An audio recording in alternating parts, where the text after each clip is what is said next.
The home of the common Joe and the common Sally in the know, even more so than all those media talking heads.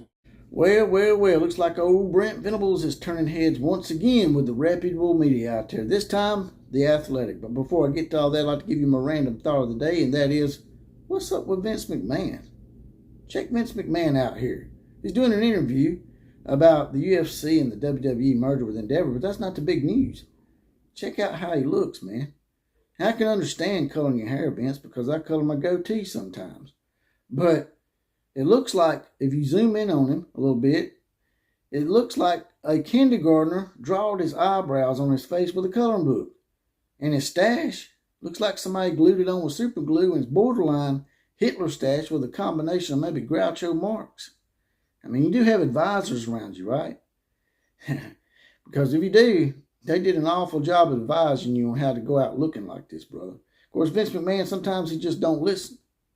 But before we get to the show, I'd also like to do a little dedication to our fallen compadre, rest in peace, Chris Petrie, a.k.a. Golden Blue Dude. I ain't got no sunglasses, but here. Glasses, check. Notes, check. Energy drink, check. Thick skin, oh hell yeah. Let's go.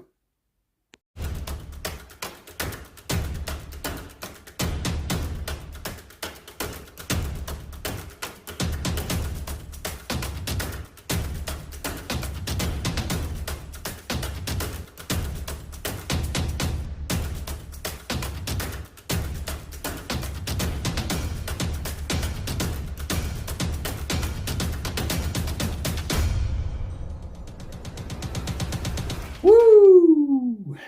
Regulators, mount up. Another great day in the college sports neighborhood out there. This is the Outlaw of College Football. Acronymically speaking, that's the OCF. Also on Twitter at OCF Productions. And I can be found on Facebook under Jesse Paul Clark, spelled Jesse without the I. Now, getting right to it here. Seems like the Athletic has been impressed about Brent Venables enough to do a little article on him here. One of the fans asked the writer of The Athletic, how is it that Brent Venables at 6 and 7 has had 2 top 10 classes back to back, and the last one being a top 5 class even? And the guy answered with a few interesting little tidbits here. First thing he said was he sort of flew under the radar while he was at Clemson, with Jeff Scott there being a flashy guy and whatnot, bringing in a lot of high-end, pretty talented wide receivers, as well as Todd Bates being there as a hardcore, hard-nosed defensive guy. All of them guys stood up. And they feel like that maybe Brent Venables flew under the radar a little bit while he was there. But what really stood out to the guy was the fact that the passion with which Brent Venables exuded while just being a defensive coordinator at Clemson. He was so passionate.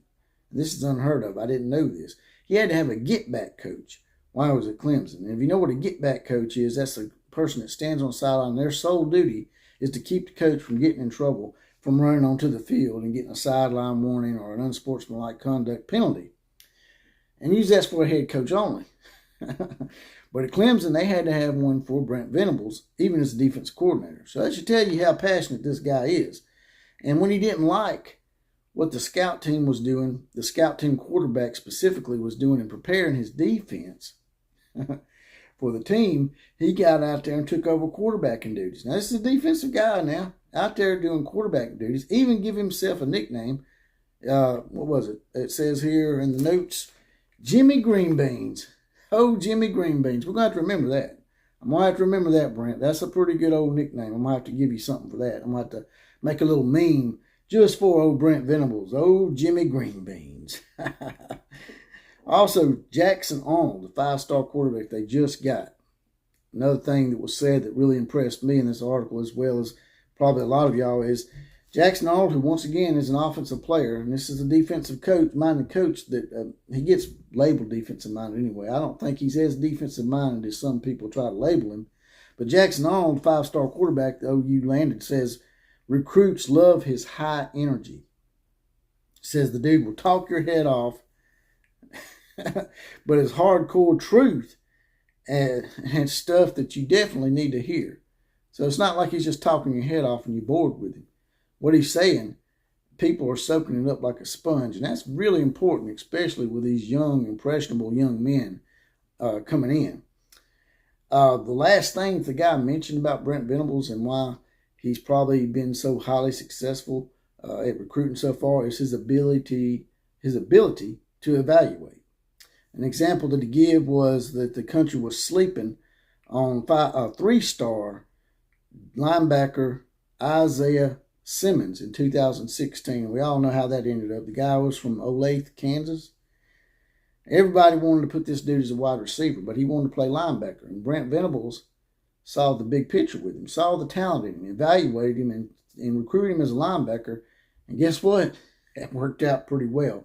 Brent also saw the linebacker talent with James Skaleski, it says on here, a 3-star linebacker that also ended up being all ACC, a guy that was just a 3-star. And lastly, the most impressive was Nolan Turner, a former 0-star.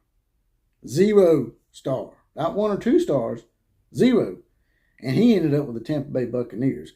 So, see, blue chips see this in Brent. They see his ability to not only be able to evaluate, but to develop them when they get there. If he can develop a 0-star into an NFL-type caliber player, then imagine what he can do if he starts getting his fair share of 4- and 5-star athletes on the regular. And that's starting to happen. Like I said, there's always a calm before a storm. And just like with Nick Saban and Bob Stoops, as I've said ad nauseum, they were only 7-6 their first year. He's not far off from that. 6-7 is not much different than 7-6. And he went to a bowl game and looked very competitive against a Florida State team that a lot of people think is on the rise to contend for national titles themselves.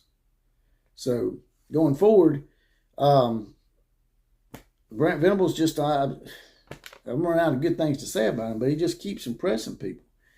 The fact that he coached under Bob Stoops and then under Dabo Swinney, both pretty good coaches in their own right, both national championship winning coaches, doesn't hurt matters either. And he's putting his own spin on things. You don't see him coming in there and trying to act like Bob Stoops or Dabo Swinney. He's doing his own thing. And I'd venture to say that since he left Clemson, they ain't quite been the same. Sort of like Alabama and Kirby Smart. Yes, Alabama's won a national title after Kirby Smart left, but the defenses ain't quite what they used to be. I said the last thing was his ability to evaluate, but it's not. The last thing is loyalty. The loyalty is what really sticks out. He stayed at Clemson for 10 years. Could have took a job numerous times. I'm not just saying he got offered a job at Southern Mississippi or Louisiana Tech or something like that.